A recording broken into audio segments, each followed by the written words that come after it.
Donc nous allons voir les principales fonctions, tout du moins faire un rappel électrique sur les éléments qu'on retrouve dans une armoire en énergétique et sur les différentes fonctions des éléments. Alors tout d'abord on va commencer par le sectionneur porte-fusible. Je vous rappelle, on le retrouve comme ça, donc on glisse forcément des fusibles à l'intérieur. Donc le sectionneur lui va avoir un rôle afin de réaliser la séparation électrique par rapport au réseau électrique, et le fusible. Les fusibles qu'on va mettre à l'intérieur vont être de type AM pour protéger les câbles et conducteurs contre les surcharges. Donc AM, M comme moteur. Donc voici le symbole. Donc on retrouve ici la partie à raccorder sur la partie puissance, et puis ici le contact 1314 qui va être plus sur la partie commande. Et enfin pour les autres types de sectionneurs, on va les retrouver sous cette forme là, donc toujours la même fonction avec cette fois-ci des fusibles de type GG, toujours qui auront toujours la même fonction, protéger les câbles et les conducteurs contre les surcharges et les courts-circuits. On va retrouver ce symbole là, voilà, en mono et en tri. Ensuite, on va retrouver les interrupteurs sectionneurs, donc vont permettre de réaliser voilà la séparation électrique par rapport au réseau électrique. Donc on va retrouver ce symbole-là avec ici la rotation sur l'interrupteur, une rotation, et on voit le contact, le lien mécanique qui se fait, les contacts qui se ferment ou qui s'ouvrent suivant la position ici de notre bouton. Ensuite, on va retrouver les disjoncteurs magnétothermiques, donc vont permettre de protéger les câbles et conducteurs contre les surcharges et les courts-circuits. Donc soit, voilà, on les retrouve ici, soit en mono, en tri, ou en 4 pôles.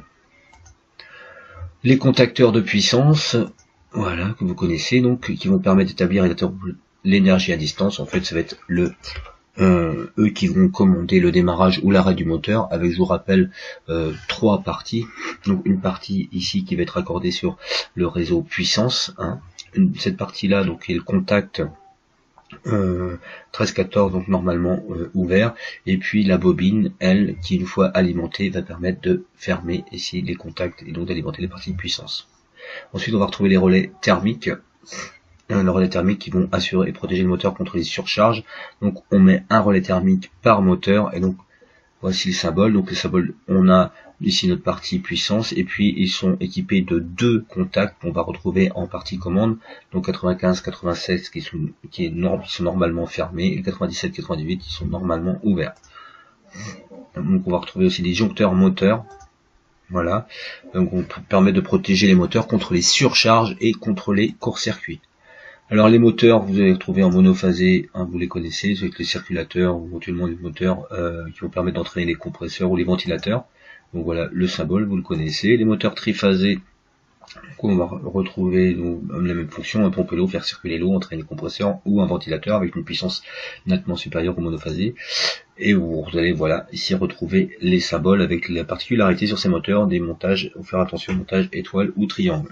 Vous allez pouvoir retrouver aussi dans les armoires les répartiteurs, vous connaissez aussi, donc vont permettre de distribuer le neutre et les phases dans les armoires électriques. Voilà le symbole qu'on va leur donner. Alors sur les installations de façon générale, on peut vous retrouver ce qu'on appelle des batteries chaudes électriques, alors en triphasé, voilà, donc on va pouvoir câbler soit en couplage étoile ou soit en couplage triangle. Donc leur fonction évidemment ça va être réchauffer l'air ou l'eau par dissipation d'énergie. Et puis on va retrouver la même chose en monophasé. Cette fois-ci évidemment on n'a pas de couplage étoile ou triangle, puisqu'on a un seul couplage possible. On va retrouver les transformateurs de commande que vous voyez souvent dans les armoires, qui vont permettre de transformer la tension, de passer de la tension de 230 volts à 24 volts, notamment pour protéger les circuits, protéger la partie commande. Et voilà, et on va partir d'ici pour créer notre circuit, notre circuit de commande. Le coup de poing au arrêt d'urgence que vous connaissez aussi, donc va permettre d'assurer un arrêt d'urgence d'une machine ou d'une coupure d'urgence décentralisée d'une installation. Voilà les symboles. Le bouton poussoir, les boutons poussoirs, donc là, alors les boutons poussoirs vont permettre d'assurer l'arrêt, donc on va parler ici du bouton poussoir rouge, notamment normally close, donc NC, ou la mise en marche normally open, par une simple impulsion. Un bouton poussoir est de type monostable, une seule position stable, ouvert pour un contact normally open, donc normalement ouvert, et fermé pour un contact normally close, normalement fermé. Donc voilà, vous retrouvez les symboles. Voilà, S3 et R5. Donc S3 correspond au rouge, S5 au vert.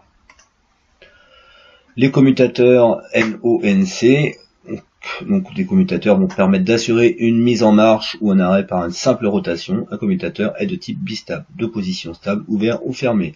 Donc on retrouve le même symbole pratiquement que les boutons poussoirs, à la différence près, voilà, de la petite tête ici qui diffère du bouton poussoir. Alors les voyants lumineux, vous les connaissez, le voyant blanc pour dire qu'on est sous tension, le voyant vert pour dire que l'appareil fonctionne, et le voyant rouge pour dire que l'appareil dysfonctionne. Voilà le symbole aussi. Alors les thermostats et aquastats donc, vont permettre de réguler la température de l'air ou de l'eau. Voilà, on peut les retrouver sous ces formes-là.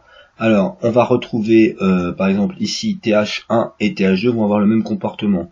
Lorsque TH1 s'ouvre, voilà, ici, lorsque TH1 s'ouvre, quand la température est supérieure à la consigne. Donc, T supérieur à la consigne. Et donc, voilà, par exemple, si, je dis n'importe quoi, moi, si j'ai le thermostat ou l'aquastat qui est parti s'enclencher au-delà de 60 degrés, donc là, voilà, si j'ai mis 60 degrés, clac, il va s'ouvrir.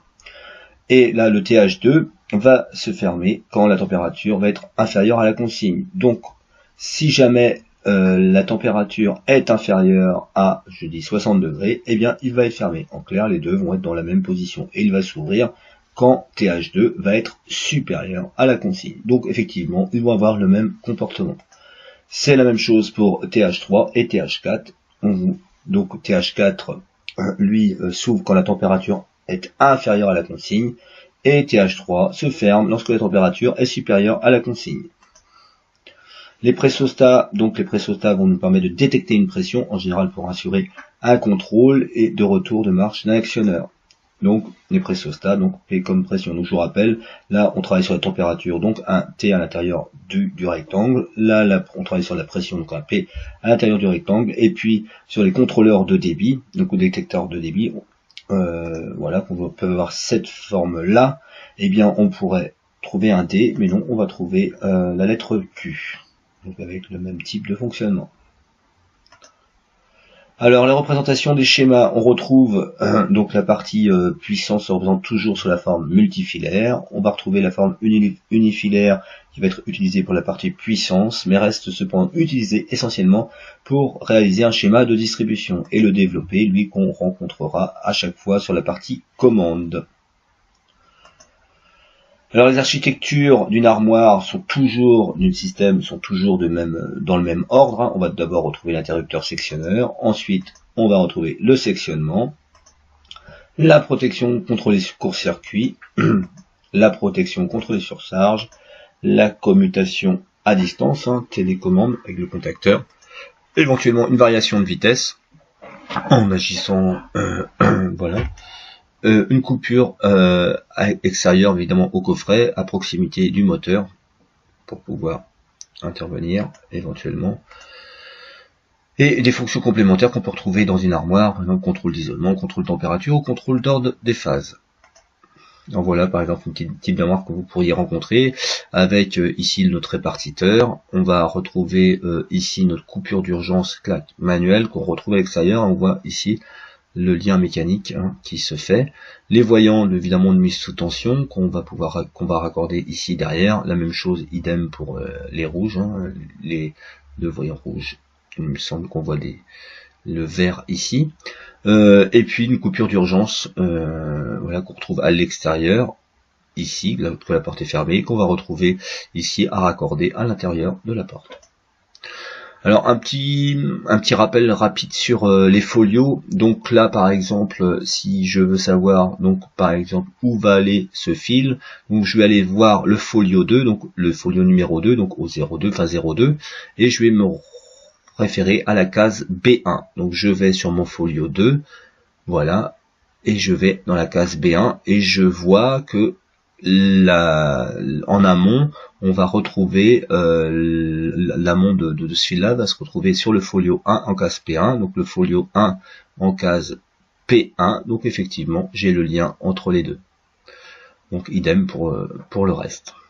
Par exemple, là il faut que j'aille sur le folio 1 en case O8. Donc si je vais sur le folio 1 ici en case O8, j'arrive ici. Et on me dit de me référer au folio 3 en case B1.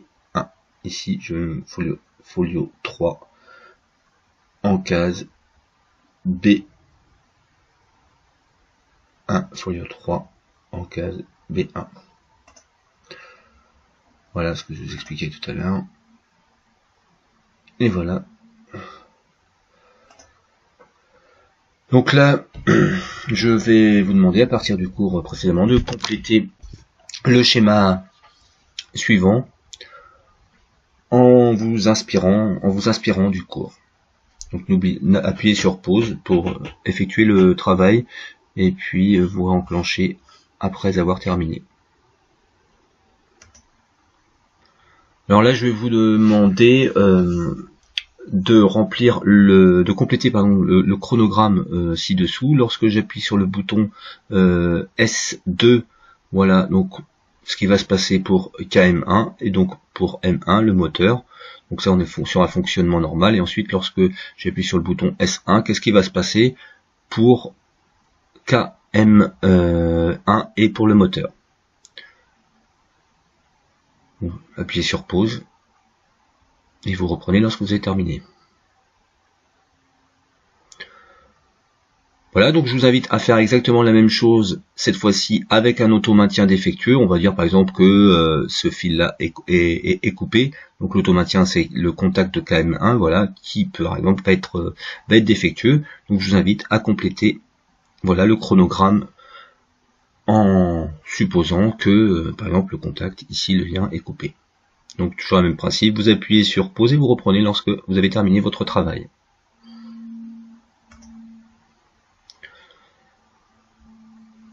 Alors, on va réaliser le démarrage moteur avec un commutateur marche arrêt. Donc le commutateur, cette fois-ci, ce ne sont pas les boutons poussoirs, ça va être voilà, ça. Alors, on remarque ici qu'il n'y a pas de transformateur, d'accord. Donc le contact KM1 ne va pas être en 24 volts et pas de fonction mémoire, donc ça veut dire redémarrage automatique après coupure de courant. Attention, c'est interdit pour les machines dites dangereuses. Donc même chose, je vous invite à compléter le chronogramme ci-dessus. Lorsque vous appuyez sur pause et lorsque vous avez terminé, vous pouvez reprendre.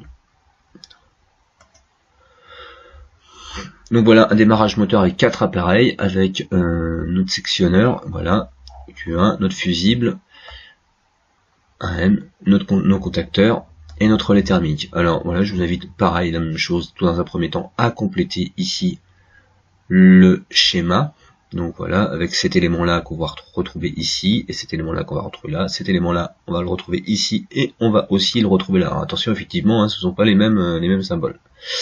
Une fois que vous avez complété le schéma, je vous invite à compléter le chronogramme. Lorsque votre travail, donc appuyez sur pause, et puis vous pouvez reprendre lorsque votre travail est terminé. Alors on va faire une petite synthèse, on va retrouver 4 grands principes de schéma. On va donc avoir ici avec notre commutateur un démarrage avec 4 appareillages. Donc on va retrouver notre sectionneur, notre fusible, enfin porte-fusible, le contacteur et le relais thermique. Voilà. Donc toujours pareil, la même chose, mais cette fois-ci avec deux appareillages, on va dire le disjoncteur moteur et le contacteur. Alors on se trouvera toujours notre 4 appareillages, mais cette fois-ci avec des boutons poussoirs, avec toujours notre auto-maintien ici. Donc voilà, avec notre sectionneur fusible AM, contacteur et relais thermique.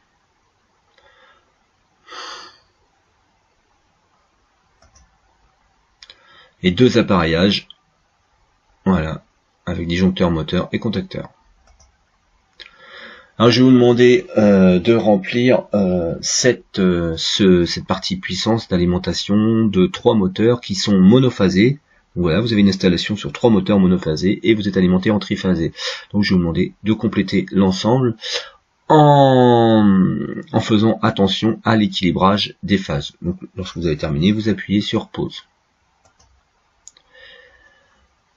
Voilà le cas particulier avec des batteries au chaud, donc toujours pareil, faites attention à l'équilibrage des phases, vous complétez le tableau. Donc je vous invite à reprendre votre cours et faire attention. Vous reprenez votre cours et vous faites pour retrouver les symboles. Toujours le même principe, vous appuyez sur pause lorsque vous avez terminé, avant de vous appuyer sur pause et vous reprenez après lorsque vous avez terminé votre travail.